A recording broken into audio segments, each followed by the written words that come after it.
vaho duhoberane batagira ngo nuwundi nitije. Uri umugore wanje, vaho duhoberane batagira ngo nuwundi naje gutira.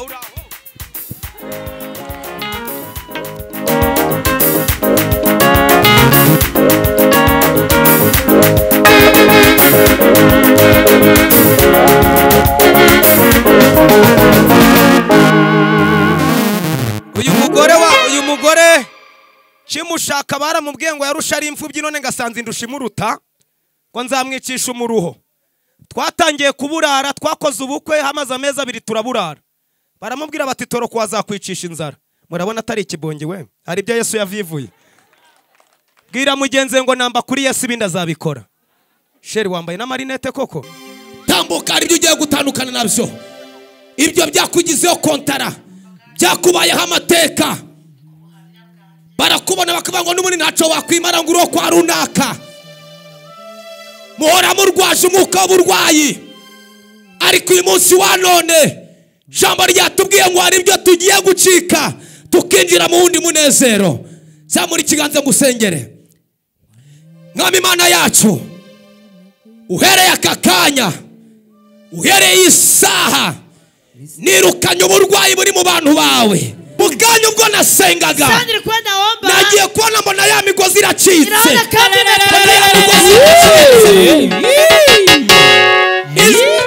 Ijwi ry'Imana rirambwira ngo ntangaze ikintu. Kugira metero mwiza nka Yesu wiga na karate zo mu mwuka. Karate buriya nta metero ufite sentiri ikomeye nka Yesu. Buriya iyo watojwe neza ukana akagutoza nawe ukamubera umunyeshuri mwiza. Iyi mukozi w'Imana ukogiye kwa rugufungura mwakoze cyane. Haleluya! Ariko abantu bishimye. Haleluya! Haleluya! Mwumvise ijambo asogerejeho, aravuze ati muri kureba itoto mfite. Itoto agize ate? Ubundi iyo utari wabivaho, iyo utari wabireka, wumva ko ukomeye, wumva kuri igitangaza. Perutse guhura n'umusore yasuzuguye abantu, yanyoye icupa nkabona ari gusuzugura abantu, ngiye konamara no kwambara ipantaro ntazi kwikenyera. Donko yafasha abantu kubera icupa abakuba 0, kandi no kuzamura ipantaro ntagabizi. Ariko kaze mbabwire amahoro ari kuri Yesu. Yesu atanga itoto, Yesu ahindura ubuzima. Haleluya! Reka maruma haguruke gatoya, namubonye yaje azamura ibiganza. Twakira umushitsi. Iyicarire. Ntari namenya Yesu ntago nakaguhamagaye nguze. Inkoko ziwaba ntago nari narazimaze. Abandi binjiraga mu nzu bakareba televiziyo nje bakambwira ngo nindebera hanze kugira ngo ntiba amasorori. Ariko umunsi turanicaranye nawe. Ariko mwakomera Imana amashyi menshi cyane. None mwigira ngo muri ababire muri abakoboyi. Ububire bwa mbere nubwo kwicana na marume wanje tukavuga Yesu. Mwavuze ngo amen ariko. Haleluya! Yemwe bantu mutuye hano mwaka gace ntimwanyitaga gaca. Niko mwanyitaga gaca. Uburinyi daso ntago zagufata. Mwanyitaga gace nk'uko zanyu narazimaze. Ihene nyira kidodo kibayifatiye mu nyanga nayibye. Bayinzirika ku mukandara hano. None uyu munsi nabahamagaye ngo muze mbabwire Yesu. Ndi kumwe n'abagabo bambaye neza. Haleluya! Haleluya! Haleluya!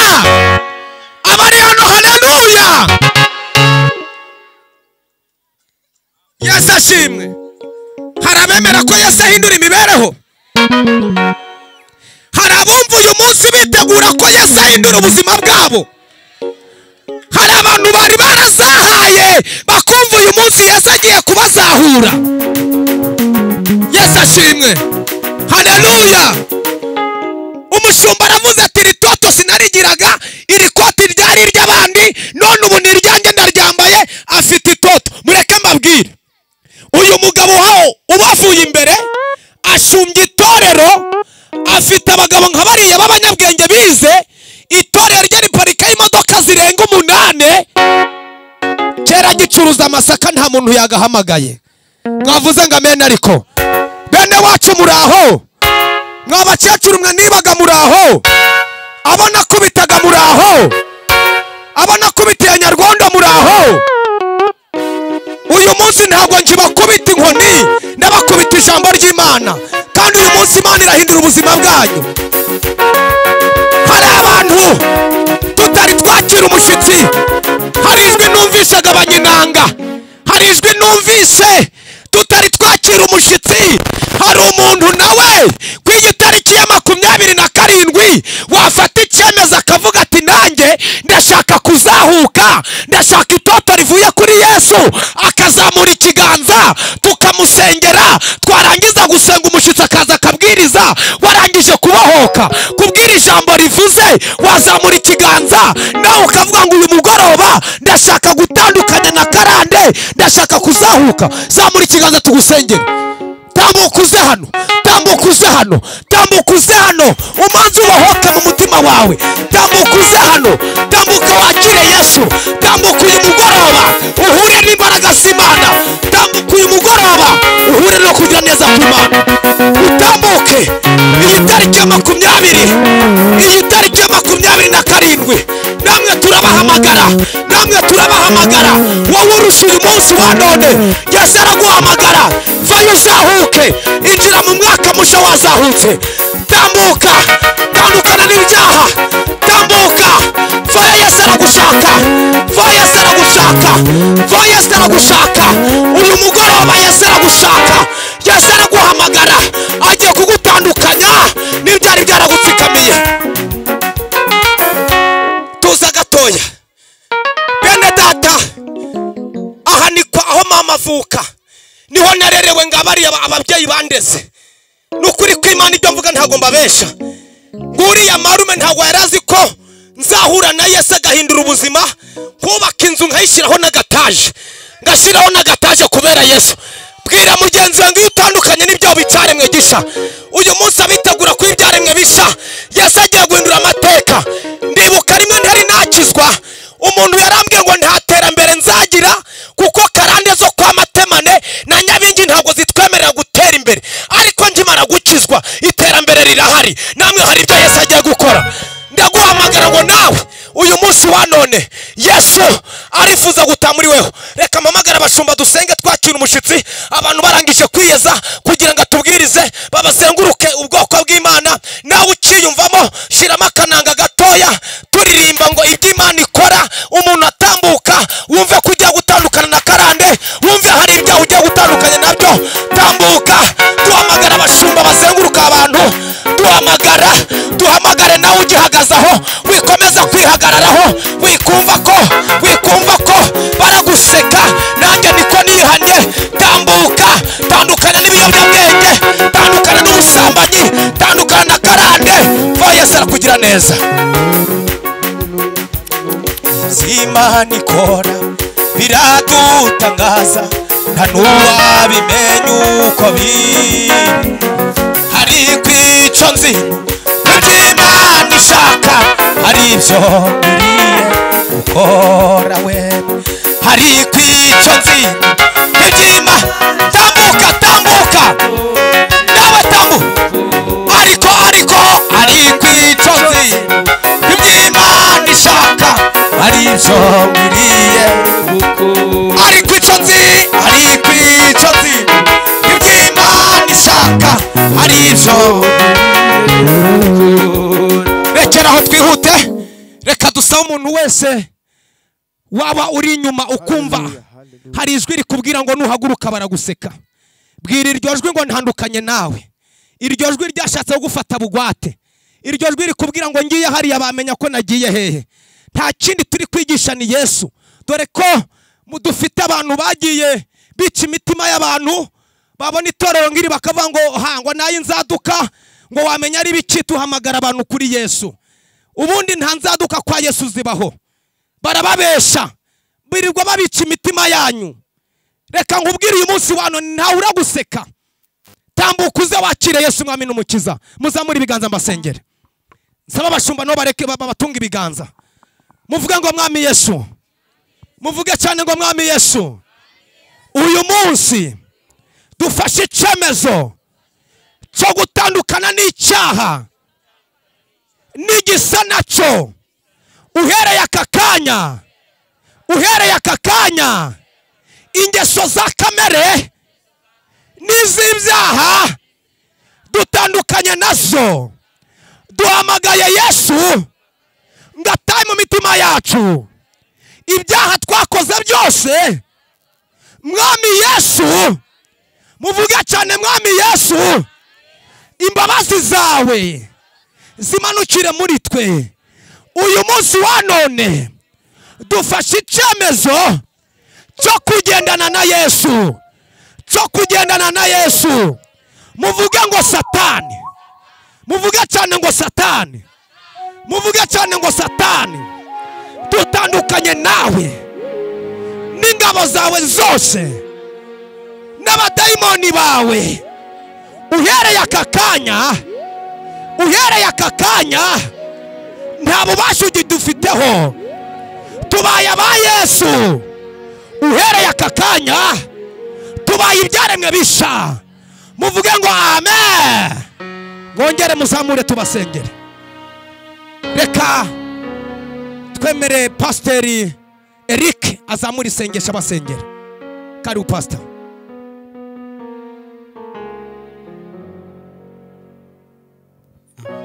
Mwami wacu Yesu Kristo, Mana aka kanya nino saha kubw'ubuntu bwawe n'imbabazi zawe, mu izina rya Yesu Kristo ndakweretse ubu bwoko. Harimwo abagabo, harimwo abavyeyi, harimwo abakobwa, harimwo abasore, harimwo abana bato bafashe umwanzuro wo kugukurikira, wo guheba ibiyobyabwenge, wo guheba ubusambanyi n'ubundi bugizi bwa nabi batandukanya n'ubwiza bwawe, mu izina rya Yesu. None Mana, o Seigneur Yesu Kristo, kubw'imbabazi zawe, mu izina rya Yesu ubogeshe amaraso yawe Yesu Kristo wamena igorogota, kugira aka kanya nino saha bahagarara imbere yawe badatsinzwe n'urubanza, ahubwo betejwe nawe, mu izina rya Yesu. Bakiva ngaha umwuka wawe Uwiteka ubomeko mu mirimo yabo, ubayobora mu nzu yawe no kugira ineza n'ubuntu n'imbabazi zawe. Mbisabye nizeye mu izina ry'umwami wacu Yesu Kristo, amen. Reka mugipfukamye mbabwire, tushaka kubaha itangazo. Umuntu ugiye kwakira Yesu umwami n'umukiza bwa mbere, aribwo bwa mbere atarafite ahantu abarizwa, akumva ashaka kugira ngo ajye asenga agira adresse, kandi ni ngombwa kugira ngo mugire adresse, mugire aho mubarizwa. Ntabwo twe turi kubwiriza uyu munsi twakurira itorero ryacu naho umutima wawe urakuganisha. Rero niba uzi ko ukeneye guhaguruka ugasenga Imana, uhereye aka kanya kandi ugafata icyemezo, ukaba waruri aho nta torero ufite, tugiye kukubwira mwarimu mumukurikira mugombaye ikositimu ashake abandike kugira ngo tubashe kubakurikirana, kuko hari igihe twabwirizaga mbere tutari twabashumba, kuko tutari twagiriza inshingano, tugasengera abantu mu biterane nk'ibi tukabareka mukagenda, ejo twagaruka tugasanga muri biyobyabwenge. Ariko dushaka kugira ngo tubakurikirane, niba wakiriye Yesu tumenye ngo uyu muntu wakiriye Yesu bwa mbere ese aracyagendana nawe, ese ameze ate, tugire tubakurikirane. Uriya mugabo wambaye ikoti rero ry'ubururu, niba ari ubururu niba ari icyatsi, ubwo aje hari inyuma, uwa mbere ugiye kwakira Yesu umwami n'umukiza, aribwo bwa mbere mumukurikira abandika kugira ngo tubashe kujya tubakurikirana. Imana mu ijuru umugisha, kandi Uwiteka akomeza afate mu biganza. Nundi wese ukijijwe, aho wumva umutima wawe urakwerekeza, waje muri Anglikani, waje muri ADPR, wagumana natwe muri Gosheni, waje mu Badivantiste, waje hehe, aho umutima uravuga ngo ndihannye ntandukanye n'ibyo ariko nzakorera hano umurimo, aho twewe ntago twigisha tubwira abantu ngo aha ni habi cyangwa aha ni heza. Aho umutima urakuganisha ari wo werekeza, kugira ngo ugire adresse kandi kugira ngo Imana ikomeze ibane namwe. Rero mukurikire uriya mugabo nguwo, ababishaka kugira mugende mubandike, kandi abari bafite aho babarizwa bakihana kubera ko wenda bakoze ibyo bari mu matorero, musubire mugumaho iwanyu mwicare mu ntebe. Ariko bwa mbere mumwegera abandike kugira ngo tubashe kubakurikirana tujye tumenya gahunda zanyu. Imana ibahe umugisha. Munyemerere uyu mwanya rero ni kumuka aranyoboye kugira ngo umushumba waturu tambuka hari ibyo ugiye gutandukana nabyo, ibyo byakugizeho kontara, byakubayeho amateka, barakubona bakavuga ngo n'ubundi ntacyo wakwimara ngo uro kwa runaka, muhora murwaje umwuka w'uburwayi.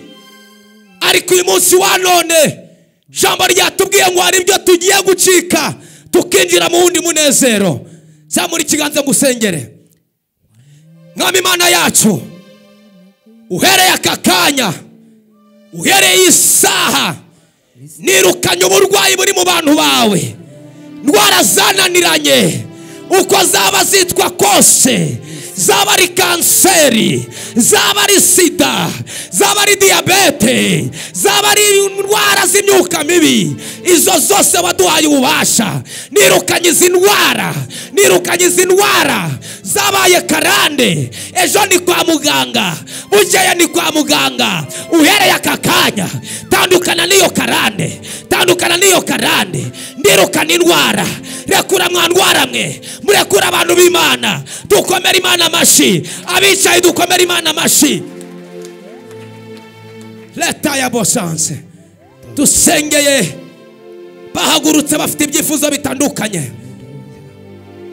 Satani yarabihebesheje, yarababwira ngo nubwo mwagerageza ntacyo muzageraho, muzacuruza ntimuzunguke, muzadepoza nta kazi muzabona. Ariko uhereye aka kanya ayo mateka tuyabakuyeho, tubabwiye ngo bazakomera, bazagira amamodoka, bazubaka amazu, bazacuruza, bazambukana imipaka, bazagira amafaranga. Uwo mwuka w'ubwoba ndawirukana. Dukomere Imana amashi, dukomere Imana amashi. Urakoze Mana. Muntu wese wahagurutse akazi imbere yawe, uhereye isaha, cyagwagurukije Imana igikore, cyagwagurukije Imana igikore, cyagwagurukije Imana igikore, cyagwagurukije Imana igikore, cyagwagurukije Imana igikore, cyagwagurukije Imana igikore, cyagwagurukije Imana igikore, cyagwagurukije Imana igikore, cyagwagurukije Imana igikore, cyabagurukije Imana ibikore, cyabagurukije Imana ibikore, Mana ibikore, Mana ibikore, cyagwagurukije Imana igikore. Ndategeka mu izina rya Yesu, homeka amaso yawe, ne wasigaye wicaye humiriza, humiriza ukomere Imana amashi. Cyagwagurukije, cyagwagurukije iyi saha, cyagwagurukije. Umvira ijambo, zamura ibiganza byawe, vuga ngo ntacyo ubundi bubasha, vuga ngo ntacyo ubundi bubasha, vuga ngo ntacyo ubundi bubasha. Ubereye aka kanya, vuga ngo uhereye aka kanya, tandukanye na karande, tandukanye n'imyuka mibi. Uhereye aka kanya, hari iyo mvuye, hari naho ngiye, hari ibyo nibagiwe, hari impanaguritsemo. Zamura amaboko yawe, uhereye aka kanya, vuga cyane ngo uhereye aka kanya. Sindi wa wundi wavuye mu rugo, uhereye aka kanya ngiye gusohoka nabaye undi muntu. Vuga ngo amen, sakuza amen, ongera amen, vuga ngo amen, vuga ngo birashobotse, vuga ngo birashobotse, zamura ijwi ngo birashobotse, vuga ngo biremeye, vuga ngo birakunze. Haleluya. Urakoze Mana, urakoze nyir'icyubahiro, ubohoye abana bawe. Hari ibyo uremye uyu munsi, hari n'ibyo ukoze. Urakoze kubikoze, tugukomeye amashi, tugushimira izina ry'Umwami Nazareti. Genda wabaye undi muntu, subira mu byicaro byawe, uvuga ngo hari icyo Imana yakoze.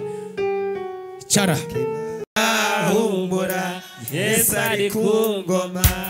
Nubwo bitameze, nubwo bitameze neza, none n'ejo bikagenda, ntabwo babwibihe. Humbura, humbura, Yesu ari ku ngoma. Hagaze ku manga, vuga imbaraga zawe, ko ntabwo nzayumva kuramo.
nubwo n'ubutayu Imana turengere amagara turaye twiganira tutazi aho biva none ibisubizo urabizi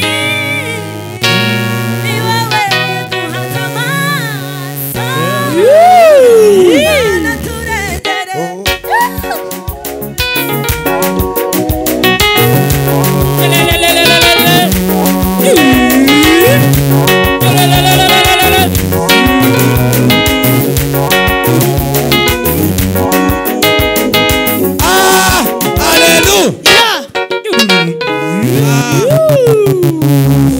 unyemerere mubika akabaraga kakomeza kumaramo ikirungu kabamara kandi hari ahirya tugiye gukora umurimo duhereze Imana icyubahiro.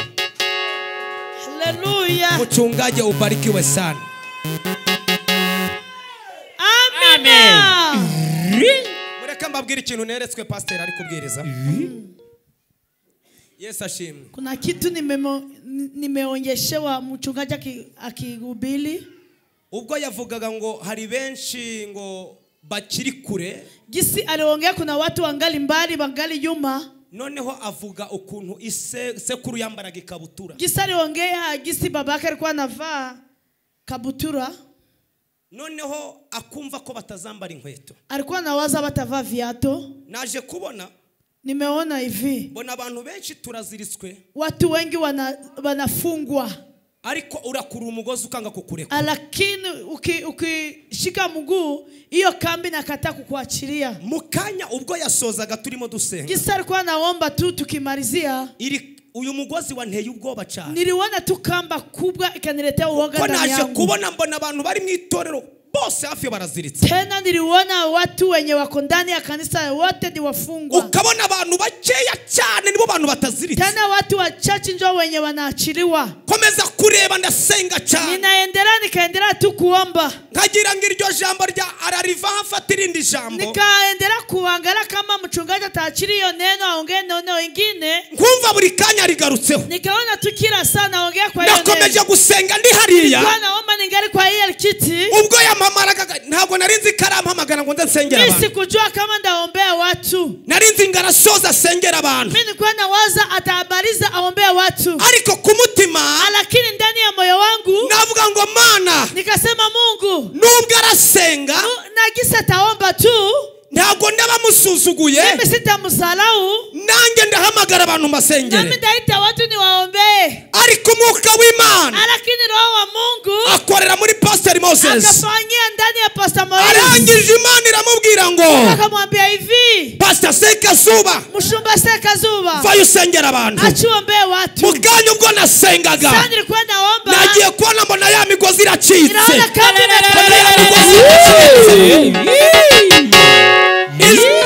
ijwi ry'Imana rirambwira. Sauti ya Mungu ikaniambia hivi. Irambwira ngo ntangaze ikintu. Ikaniambia nitangaze hivi. Irambwira ngo mbwirira abantu banje. Ikaniambia watu wangu. Uyu munsi kuri 28. Leo 29. 28. Imigozi yo mu miryango za. Kamba za kifamilia. Karande zo mu miryango iwabo. Kamba za kifamilia yenu. Karande zo mu miryango yabo. Hizo nguvu za kifamilia. Uhereye umunsi. Tangia leo. Batandukanya n'izo karande. Hizo nazochanisha na hizo karande. Nakomeje kureba. Niliendelea tu kuangalia. Hari ikintu yahanuye. Kuna kitu ametabili. Aravuga ati mwumve. Anasema ati nimsikie. Mubabarire. Musamehe. Ati kuko mbonye benshi mubaye abakire. Kuna mtakuwa matajiri. Nukuri kw'Imana yo mwijuru. Haki ya Mungu. Hano hantu. Hapa kwenye tuko. Hari umwuka w'ubukire. Kuna hewa ya utajiri. Hari umwuka w'iterambere. Kuna hewa ya kuendelea. Tuzamure haleluya. Pandisha haleluya. Imana Mungu arongera aranyereka. Akanionyesha.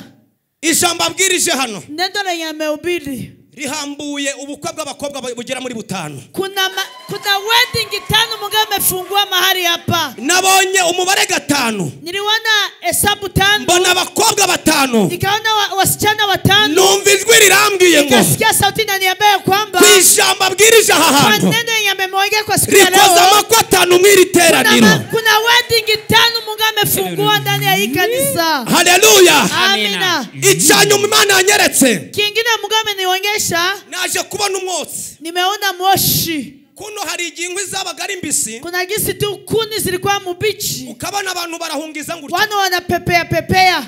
Nabonaga umwotsi mwinshi bahungiza. Watu wanapepa. numva ijwi riramwe ngo Sekazuba reba. Nikasikia Sekazuba, hebu angalia. Nakomeza nitegereza ukuntu umwotsi ari mwinshi cyane. Nikaangalia jinsi Imana iransanga. Mungu akanitembelea. Arambwira ngo nindangariza aha hantu. Akaniambia ya kwamba hari indwara Imana iri gusohora mu bantu. Hari indwara hari indwara Imana yasohoye mu bantu. Tuzamurira Imana icyubahiro. Haleluya. Haleluya. Icyanyuma cha mwisho naje kubona mbona abantu bari gusinyirwa impapuro. Kuna watu wenye wanasinya certificate. Ndavuga sizi impapuro abantu bagiye kuva mu Rwanda baje. Nikasema hizi makaratasi ni za kufanya nini? Imana irambwira ati ntaho bagiye. Akasema amutaenda mahali. Imana irambwira ngo ni ntangariza iteraniro. Ati niwaambie ya kwamba hari ubundi buzima bushimana yabasinyiye. Kuna maisha Mungu amewapatia. Hari ubundi buzima. Kuna maisha Mungu hari ubundi buzima. Kuna maisha Mungu. Vuga ngo buzima. Kuna maisha. Vuga ngo buzima. Vuga ngo buzima. Abakiriye ubuzima muzamure haleluya. Sema haleluya. Amen. Manuel haguruka. Emmanuel simama. Naje kubona, nimeona ya kwamba mbona uri muri genza. Nikaona ukitembea. Ariko mbona ntambara gufite. Lakini nikaona una nguvu. Ugeze nyuma uragenda urananirwa. Saa ulitembea ukachoka mu njia. Ngiye kubona mbona haje umugabo ufite imbaraga nk'iza Pastor Moses. Nikaona mwanaume ako na nguvu kama za Moses. Ngiye kubona mbona uwo mugabo uramurebye. Ule mwanaume kamtizama. Umurebesha amaso y'imbabazi. Ukamwangalia na macho ya huruma. Agiye kubona bona wananiwe cyane. Nikaona tumechoka sana. Uwo mugabo ule mwanaume ntabwo yakomeje kugenda. Hakuendelea kutembea tena. Yahise gufata n'imbaraga nyinshi cyane. Alikushika na nguvu nyingi. Agushira mu mugongo. Akakuweka ndani ya mgongo wake. Mbona agiye aguhetse. Akatembea kikubeba. Numva ijwi riransanze. Sauti kaniambia hivi. Ngo hari icyerekezo wari urimo kacari cyakunaniye. Hari icyerekezo yari irimo cyamunaniye. Hari igihe yararimo sinzi kubivuga mu Giswahili. Kuna wakati ulikuwa ndani lakini Mungu anakuweka mwingine. Ariko uyu munsi wa none. Lakini kwa siku ya leo Imana yo mwijuru. Mungu wa mbinguni. Ikoherereje marayika. Anakutumia marayika. Wo kugushira mu kindi gihe gitandukanye n'icyo bari urimo. Wakati nyingine. Kuko nabona gugenda ushaka kugera mu mugisha. Juu nilikuwa naona ukitembea ukitainga ndani ya baraka. Ariko ukoresha imbaraga nyinshi. Lakini ukitumia nguvu nyingi. Biranga. Binakataa. Ariko nabonye uriya mugabo aguhetse. Lakini mwanamari gushika. Numva ijwi riransanze. Sauti kaniambia irambwira ngo winjiye mu mugisha wawe. Twavuze ngo amen ariko. Mana kwinjiye mu mugisha. Twavuze ngo amen ariko. Duhereze Imana icubahiro. Uyu munsi wa none hari amateka Imana yahinduye ku buzima bwawe. Uyu munsi wa none hari isura Imana avanye ku buzima bwawe. Uyu munsi wa none hari indi purake Imana yakwambitse. Tuzamura haleluya. Genda wiyicarire. Bwana sifiwe. Munyemerere haleluya. Amen. Haleluya. Reka twakire umuryango wa Pastor Gahima waje tutari twaza kugira ngo twihute. Abaje twakiranye yari yabitubwiye bahaguruka kugira ngo abantu babone. Wa Pastor Gahima umushumba, muhungu we mushuti wanjye wakoze kazana we. Imana ibaha umugisha, Imana ibashigikire kandi dufatanye umurimo. Songa mbere apana kurudi nyuma, nta kunanirwa. Imana ibampera umugisha. Dukomere Imana amashi menshi cyane. Mwiyicarira aho ngaho mukomeze mufashirizwa. Imana ibaha umugisha. Haleluya. Ariko munyemerere tubwire umuntu nawe azamura ibiganza.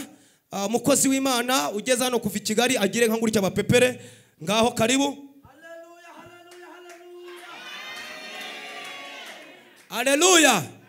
Abose nabahanuzi tugiye kuko takira kirere cyariya mu Rutamba. Mwabonye ukuntu Imana ejo abanye natwe imvura igiye kugwa itegeko ry'Imana rikayihafatira mu kirere. Mwabibonye? Mumbwira umuntu ngo yabanye natwe ejo na n'ubirahari. N'ubirahari. Hereza Imana icubahiro. Munyemerere uyu mwanya wa none nikubare kwa wakati kama huu. Mchungaji umushumba yampanura imodoka nini. alinitabiria gari kubwa. Bona bamwe ntibishimye kandi imodoka ngera twaraga abantu benshi. Tena watu Mbona abajafurahi hasetse tena bake. gari yake ilikuwa inabeba watu wengi. Kandi muziki imodoka nari mfite ejo bundi mwese abatwaraga. Tena mnajua gari yenye nilikuwa nayo ingebabeba nyinyi wote. Satana barayitwaye. Satana ameibeba. Nguzi ya kabiri Satana arayitwaye. Nimenunua ya pili, Satana ameibeba. Abonye imodoka zijaje mu ruga ntwarira n'inka. Akiona tu atosheka naenda nabeba ngombe yangu. Mu kwezi kwa 11 gusa. Mwezi wa 11 tu. Ubwo yarazi ngo ndacogora ngo ndeke kuvugira Imana. Tena alikuwa anawaza mimi ndaachira kutumikia Mungu. None Pastor Moses yavuye muri Kenya. Tena Moses ametoka ndani ya Kenya Kugira ngo aze gusohoza indi modoka Imana impaye. Akuje atimize gari nyingine Mungu amenipatia. Akimara kuyihanura nje nahise nyibona imbere yanjye. Jinsi tu alitabiri gari nilipita na isivi. Nahise mbibwira Manuel. Tena niliambia Manuel. Nti modoka ndayibonye. Ati gari nimeishika. Duhereze Imana icubahiro. Haleluya. Ongera unkorere kuri mugenzi wawe. Uguse tu mwenzako. Ubwire ngo zamura kwizera kwawe. Umwambie padisha imani yako. Umuhanuzi najyana uje ubona bibaye ako kanya. Tumanze gushiramo logique ngo bizanyuraye nje imodoka ndayitahanye mu izina rya Yesu. Modoka ndayitahanye. Haleluya. Haleluya. Sabana nawe imigambi y'abana b'abantu ntakizagutwara. Haleluya, haleluya. Haleluya, Haleluya, haleluya. hari Imana muri kumwe, twongere tuyikomera amashyi. Haleluya. Haleluya. Nyemerera gatoya wongere umumbwirire ngo ibitarahindutse bigiye guhinduka. Yego. Wongere umumbwirire ngo ntacyo bazagutwara. Imana ishimwe. Kambasabi iyi mikrofone bayizamure neza ivuge neza. Haleluya. Twongere duhereze Imana. Reka dusenge. Mana yacu Mana igira neza, uri Imana y'amahoro. Ufite ubutware n'ubushobozi. Urihagije, ufite imbaraga zose. Wabanye natwe umunsi w'ejo turakubona. Na mu gitondo wabanye natwe. N'aya masaha urongera ubane natwe. Uhabwe icubahiro Mana. Reka izina ryawe rizamurwe k'uyu musozi. Cyubahiro cyawe kiganze. Bendera ryawe ry'ubutsinzi rizamuke k'uyu musozi. Tugukomeye amashyi ko waturinze. Ukabana natwe. Kita ku buzima bwacu. Byaturwanyije byarabonetse. Na n'uyu munsi biracyahari. Uduhisha mu mababa yawe. Uhabwe icubahiro Mwami. Tugushimiye ku bantu wahamagaye kugira ngo baze mu ibi birori cyangwa iki giterane. Reka umuntu wese wageze hano ahabwe umugisha nawe. Mu izina ry'Umwami wacu Yesu Kristo w'i Nazareti. Amen. Hari itangazo twatanze ejo rivuga ngo ntimurebe hejuru. Hejuru ngo hari itegeko rihari rigomba guhagarika imvura kugeza igihe tuzarangiriza iki giterane. Simubizi, hari itegeko rihari. Hari ikiganza cya marika cyavuze ngo wamvura we ugwa handi, ariko iminsi 2 mwakira giterane ntaguragwa. Haleluya. Ejo ntimwayibonye abo twari turi kumwera yatonyanze turavuga ngo hari itegeko riri hano hejuru igomba guhagarika imvura.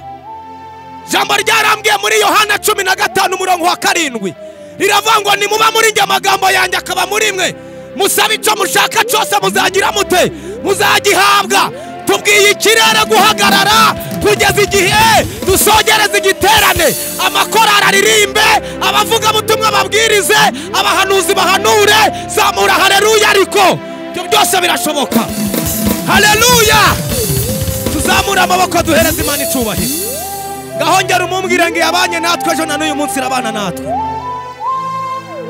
Okasante. Reka twakirane twihuse kugira ngo duhane ikaze asigaye twumva ubutumwa bwiza mu by'Imana yashatse ko bikorerwa ku uyu musozi cyangwa uyu mudugudu wa Rutamba. Reka munye ndahera ku mushitsi mukuru dufite. Imana iduhaye aka kanya. Twari tumutegereje ejo ntiyaboneka, ariko hari abaje hano twabanye na gitifu, twabanye n'umunyamabanga nshingwabikorwa w'akagari ka Gafumba ndetse n'undi muyobozi bari kumwe.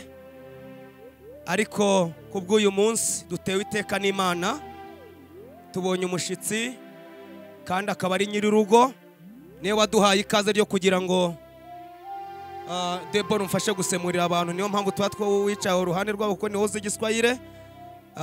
Tugize umugisha wo kwicarana na gitifu w'umurenge wa Rugarama.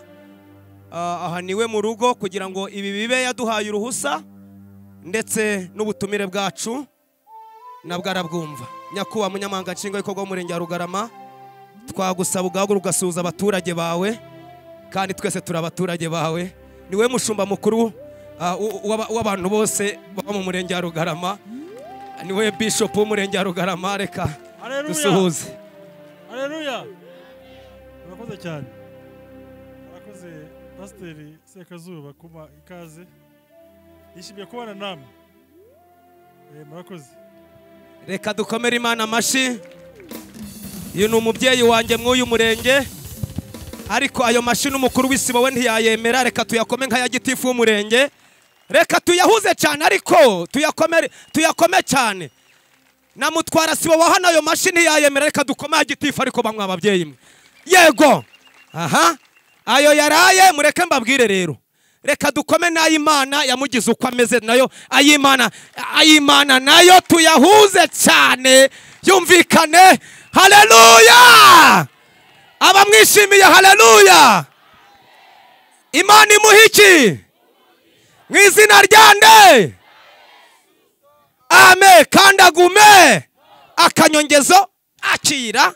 Oya mugire ngo cyu kamwe kagenda kameze neza, ariko rimwe kabiri gatatu cyu akandi ako kuzamuka ayaya yako nuko arata mwabimenye. Twongere tuzamura amaboko dutya. Munyemerere twakire uhagarara toro mu karere ka Burera, bamwegereze mikoro nawe adusuhuze.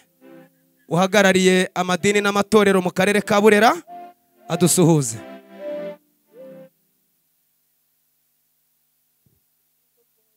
Haleluya. Yesu nashimwe. Imana ibahereze umugisha. Aha ni uhagarariye amadini n'amatorero mu karere ka Burera, ni Muzehe Gahima. Imana imuha umugisha kandi imushigikire. Dukomere Imana amashi menshi cyane. Munyemerere nabanjije abi wacu dukurikizeho umukozi w'Imana Bosco, Pastor Bosco, noneho agihaguruka na korali yatwereje mu gitondo. Korali yaturutse iwe ihagurukane nawe. Ubwo ndi kubanza inshuti zanjye zo hafi kugira ngo ngere ku bashitsi bateje bandi bari kumwe nawe. Muhaguruke navuga mwese muraba muvuze. Karibu Bosco. Turabasuje mu izina rya Yesu. Musanze twishimiye kubana namwe muri iki giterane. Imana iduhaze ibyiza. Dukomere Imana amashi kubw'umushumba Bosco. Ariko ayo mashi ari guturika nk'ibigori bitari byera. Mwakomeye Imana amashi kumvikana. Umuntu wanyohereje korali mu gitondo nk'abana nawe mushaka kugira ngo ntazongeye kuyohereza. Dukome amashi menshi cyane. Imana imuhe umugisha Bosco, gushigikire. Korali yawe waravuze ngo niyangira bango neje ndaramwe ngo uzayijyane na Tanzania mu giterane. Si wayimpaye? Mfite igitane Tanzania warayimpaye nzajyana nayo. Hereza Imana icubahiro ariko. Haleluya! Duhereza Imana icubahiro. Ngaho munyemere dukomeye twakira abashumba. Reka twakire Pastor Debora. Yavuye i Kigali ariko ni umupasiteri Imana impaye mu uyu mwaka turi gukorana umurimo, kandi niwe mukaremani cyangwa niwe musemuzi w'abapastori bavuye hanze batazi Ikinyarwanda. Ni uri kudufasha gusemura ashira mu rurimi rw'Ikinyarwanda. Pastor Debora, karibu sana. Haleluya, haleluya. Haleluya, haleluya. Haleluya! Abandi baciye bagapfa, niho nanjye naciye nkabaho. Haleluya. Abandi baciye bagapfa, yo nanjye naciye nkabaho. Imana ibahe umugisha. Mwabyumvise nitwa Pastor Debora kandi nabakunze cyane. Imana ibahe umugisha.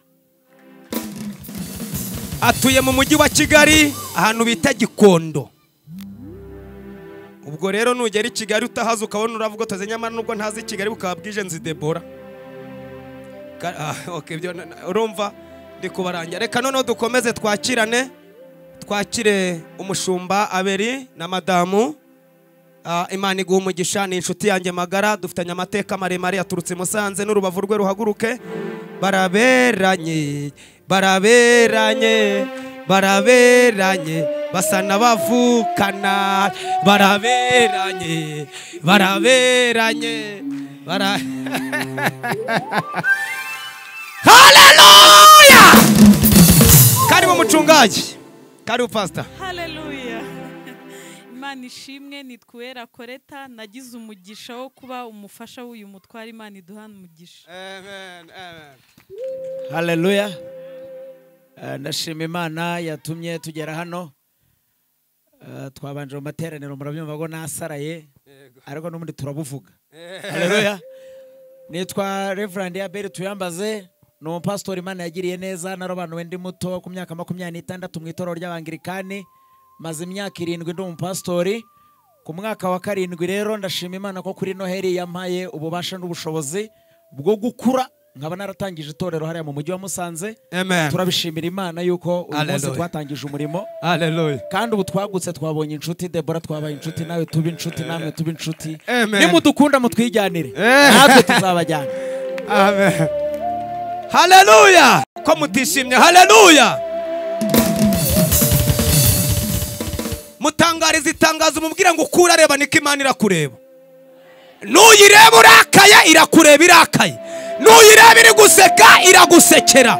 Mwavuze ngo amen. Ariko kandi matangariza ikintu gikomeye, iyi Imana igusekeye mu mudugudu barabimenya, mu kagari bakabimenya, mu murenge bakabimenya, mu karere bakabimenya, ndetse n'igihugu kikagira gite kikabimenya. Ngaho tangira umwereka inyinya yawe. Twakomeje. Hari abatumishi dufite cyangwa abakozi b'Imana bavuye i Kigali.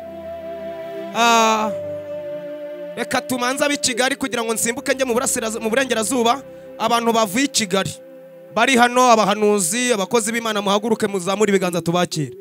Bavuye i Kigali mwese, abaturutse Kigali. Yego mama, Imana ibaha umugisha. Yego, yego, yego, Imana ibaha umugisha, mwiyicarire. Reka duhagurutse umuhanzi wacu twatumiye kuva mu majyepfo mu karere ka Muhanga, azamura ibiganza n'abasuhuze, n'ubundi arabibwira mukanyageze hano. Hallelujah. Mumbabarira bari hano ndabageraho, namanje hano hantu, mumbabarire namwe murabizi. Uyu ushatse gukura ucinya inkoro. Mwihangane. Ngaho rero reka twakire pastor kuva mu burengerazuba. Ahaguruke pastor, nakubonye pastor, tumaranye iminsi weho. Pastor kuva Rubavu. Wibagiye ko ave Rubavu. Dusuhuze. Yesu araryoshe. Yesu araryoshe. Yesu araryoshe. Amen. Reka munyemerere twihute twahagurutse abapasteri bazanye n'abandi bakozi Imana bazanye na muzehe Gahima, mahagurukire kimwe n'abandi bavandimwe, namwe muzamura ibiganza tubakire. Yego, yego, Imana ibaha umugisha. Reka twakire umuhanuzi w'Imana wavuye i Musanze, niba ari Musanze haguruka udusuhuze.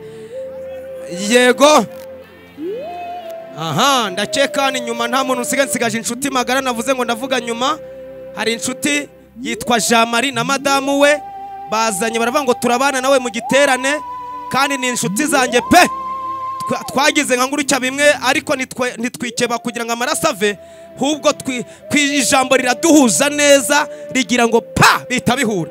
Jean Marie na madamu karibu sana. Komeza uhagare na madamu wawe. Ukeneye kubaka inzu igezweho ugashiramo amakaro, langete, afite iduka rikomeye mu mujyi wa Musanze. Karibu ntaze na buburisita, ariko mwabaye mute? Imana ibahishe.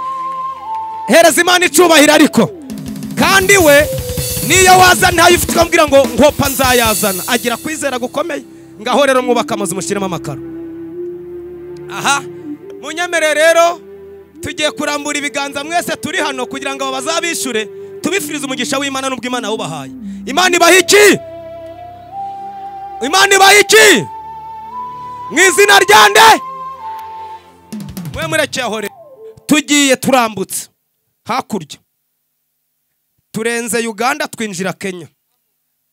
Dufite umushitsi mukuru mwamubonye no kuri afishi. Ni umupasteri, ni inshuti yanjye. Imana yamugiriye neza, ibindi arabivuga, njye mbivuze bwaca bukira kuko nzi neza Imana yamugiriye. Nta yindi mikrofoni. Ntaco, nta kibazo, nubwo itagero kugira ngo twitisha amasaha. Aho iragera Debora arayifata mutiziriya iri dafite umugozi. Buri niko babikora. Kamwicaza abo bacecuru bari kuza n'abandi bose intebe zirahari. Abatoya tuje twimukira abakuru, niwo muco wa Kinyarwanda. Iramugeraho. Noneho tugiye kwakira Pastor Moses kuva mu gihugu ca Kenya. Tunamkaribisha Pastor Moses kutoka Kenya. N'umugore we na bibi yake. Ni inshuti yanjye. Ni marafiki zangu. Anyakiriwe inshuro 3. Amenikaribisha kwake mara 3. Ari mu pastor Imana agire neza mu gihugu ca Kenya. Ni wa pastor moja amebarikiwa ndani ya nchi ya Kenya. Afite urusengero runini mu mujyi wa Nakuru. Ako na kanisa kubwa town Nakuru. Akagira radio ku giti cye. Ako na radio kivyake. Akagira na televiziyo. Ako na televiziyo kivyake. Ari mu pastor bazwi mu gihugu ca Kenya. Anajulikana ndani ya Nairobi ama Kenya. Ariko impamvu azwi ni uguca bugufi Imana ikamuzamura. Lakini kujulikana kwake ni kunyenyekea, Mungu anampandisha juu. Uretse ni umupastor ni mu business. Yeye ni mu businessman. Ndetse ni n'umuhinzi mworozi. Tena ni mkulima. Ibyo nibagiwe arabivuga. Jenye nimesahau yeye peke yake ataongea. Reka aguruka basuhuza arongera agaruke hano mu kanya. Acha asimame kuwasalimia. Arongera agaruke. Atarudia tena. Amen. Bwana Yesu asifiwe. Imana yacu ishimwe. Bwana Yesu atukuzwe. Imana yacu ihabwe icyubahiro. Kwa majina yangu naitwa mchungaji Moses Gonjiri Githae. We yitwa Moses Gonjiri, mwumvise hari n'irindi rikomeye. Amen. Amen. Nimetoka Kenya. Avuye Kenya. Na kama vile mchungaji amesema, nkuko umushumba amaze kubivuga, mimi ni mchungaji, jewe ndi umushumba, na pia ni mwanabiashara, kandi jewe ndi businessman. Sasa nikikuja hapa hivi ninaona biashara. Iyo naje hano ndeba ibintu umuntu yabonamo amafaranga. Bwana Yesu asifiwe. Amen. Niko na mke wangu hapa. Ndi kumwe n'umudamu wanjye hariya. Tulioana harusi ya kanisa mchana. Twashakanye mu rusengero ari kumanywa. Mwaka wa 2006. 2006. Na tumebarikiwa na watoto 3 wasichana. Kandi bafite abana 3 b'abakobwa. Na tuko na kanisa ya washiriki 600. Kandi bafite itorero rifite abantu 600. Bila kuhesabu watoto. Tutabariyemo n'abana. Bwana Yesu asifiwe. Amen. Na tena Nakuru County hiyo yote. Kandi aho ngaho Nakuru County. Ni mimi kiongozi wa mabishop na wachungaji. Niwe mukuru wa mabishop n'abashumba. Na Mungu ametubariki. Kandi Imana yabahaye umugisha. Tapasa mke wangu kipasa sauti. Leka nsabe umudamu wanjye ashyirijwe hejuru. Aweze kuwasalimia. Kugira ngo nabasuze. Ni munyenyekevu sana. Akunda kwicisha bugufi cyane. Lakini nyumbani. Ariko mu rugo. Ni tough. Bwana Yesu asifiwe. Imana yacu ishimwe. Amen. Imana ishimwe. Nimefurahia sana. Ndishimye cyane kuba mahali hapa. Kuba hano. Pastor Zekazumba ni rafiki yetu sana. Zekazumba ni inshuti yacu. Ndio maana tumetoka Kenya. Niyo mpamvu twavuye Kenya. Ili tuje siku ya leo. Kugira ngo tuze uyu munsi. Naitwa Priscilla Nyambura. Yitwa Priscilla Nyambura. Yesu ni Bwana. Kandi Yesu ni umwami. Mbarikiwe sana. Muhabwe umugisha. Furahia sana. Andare bishimiye cyane. Haleluya. Haleluya, haleluya. Mura. Haleluya ariko. Haleluya. Ariko abishimiye abashitsi bavuye Kenya. Haleluya. Wageni kutoka Nairobi. Haleluya. Ndabiza abanyarwanda dukunda abantu cyane. Wanyarwanda tunapenda watu sana. Noneho ikigeretse abanyarwanda dukunda abanyamahanga. Tena wa Rwanda tunapenda watu wa nchi nyingine. Ntari hahantu ugera mu kindi gihugu ugende wikandagira. Sisi huku Rwanda mtu anafika hapa hawendi na uoga yoyote. Maje kugera mu bihugu bigera muri 5. Ngeze nafika mu nchi 5. Maje kugenda mu ndege inshuro 12. Naenda mu ndege mara 12. Ariko niba ari igihugu cy'u Rwanda. Lakini Rwanda ikunda abanyamahanga cyane. Inapenda watu wa ngambo sana. Ntago nshaka kubivuga cyane kubera ko ari igihugu cyane. Sitaongea sana juu ni nchi yangu. Aho kugira ngo usitaze umunyamahanga. wewe usikwaze tu mtu wa nje ya nchi, wasitaza umunyarwanda w'igihugu, ushobora gutsitara ku munyarwanda mugenzi wawe, kuko abanyarwanda dukunda abanyamahanga juu cyane. Wanyarwanda tunapenda watu wa nje sana, niyo ndangagaciro y'igihugu cacu, niyo kutime yetu. Mila. Mureke mbabwira kastore gatoya. Acha niwaambie story kidogo. Nari ndi record defense mw'uyu murenge. Nilikuwa record defense mwa hii area.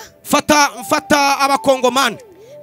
Nikashika wakongomani. Nkuko byari bisanzwe n'ubundi nafataga abanyarwanda nk'abaka forode. Tena nilikuwa nachukua watu wenye wanabeba biashara bila kuilipia. Mureke mbabwira abakongomani nabatse ibihumbi 5 by'amafaranga. Wakongomani nilibaambia wanipatie 5,000 ya Manyarwanda. Sinzi ukuntu mu gisirikare babimenye. Sijui gisi juba mejua. Bankubise inkoni nizasagutse kuri Yesu barazizana.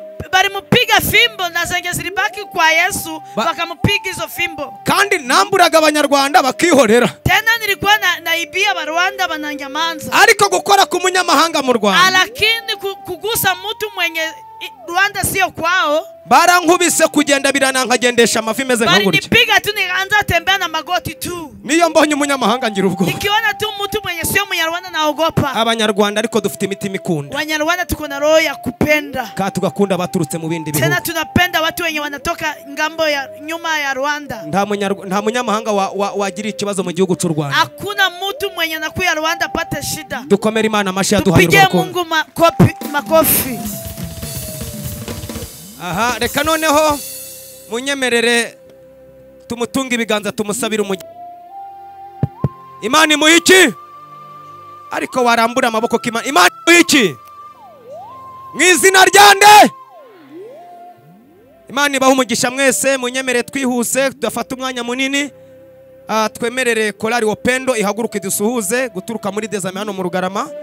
Muhagurukire kimwe Upendo, ndabizi mugira morali, muhaguruke musuhuza abantu b'Imana.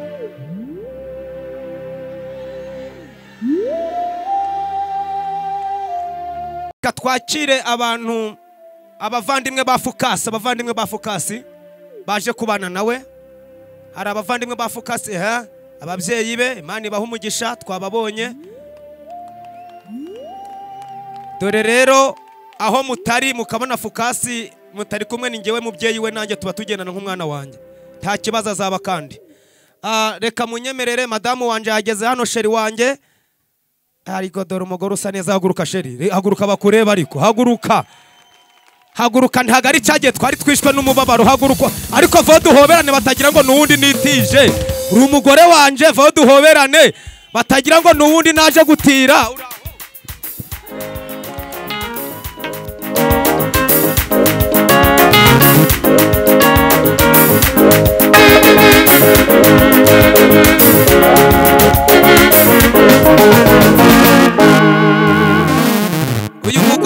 Uyu mugore kimushaka baramubwiye ngo yarusha ari imfubyi, none ngasanze indusha imuruta ko nzamwicisha umuruho. Twatangiye kuburara, twakoze ubukwe hamaze amezi 2 turaburara.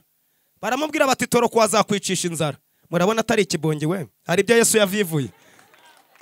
Bwira mugenze ngo namba kuri Yesu ibindi azabikora. Sheri wambaye na marinete koko, siko wagira ngo uri umudepite, genda wicarire kubwa neza.